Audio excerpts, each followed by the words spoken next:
Welcome to mini blog. I hope हजुरहरू सबैजना सन्चै हुनुहुन्छ होला। म चाहिँ आज मेरो स्किन केयर रुटिन सेयर गर्न गइरहेको छु। मैले चाहिँ अहिले चाहिँ अलिअलि मेकअप गरेको छु। त्यो मेकअपहरू चाहिँ रिमुभ गर्छु। फर्स्टमा चाहिँ म चाहिँ यो बेबीको हो कि, तर म चाहिँ फेसमा मेकअप पुस्नलाई युज गर्छु कि।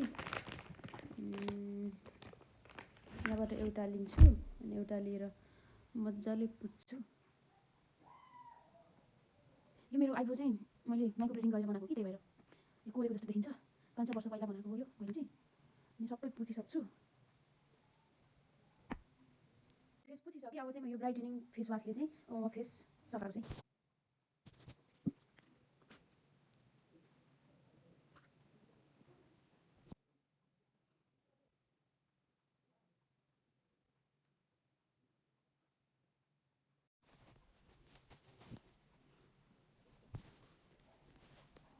मसँग चाहिँ अहिले नयाँ सिनामाइकको सिरम छ। म चाहिँ यो लाउँछु 3 थोपा जति।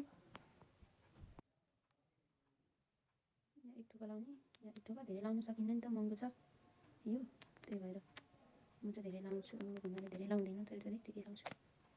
यसलाई चाहिँ दुईटा हातले यस्तो गरेर हल्का मसाज गर्ने।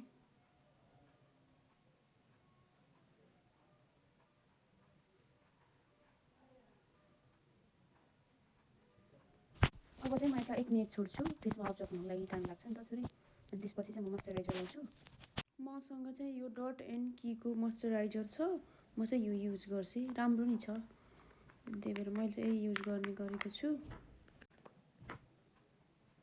महँगो नि छ नि त, त्यही भएर म 2-3 कमाइसी थोरै मात्रै लिन्छु, धेरै लिँदिनँ। अलिक महँगो भएकोले गर्दा किन्न सकिँदैन नि त। अनि सबैलाई हल्का पेलिने,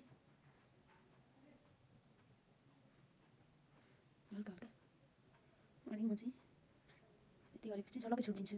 बेलुका चाहिँ म यति 2टा मात्रै लाउँछु कि, एउटा सिनामाइक भिटामिन सी सिरम अनि यो डट एन्ड कीको मोइस्चराइजर, यति मात्रै। By by, have a good day.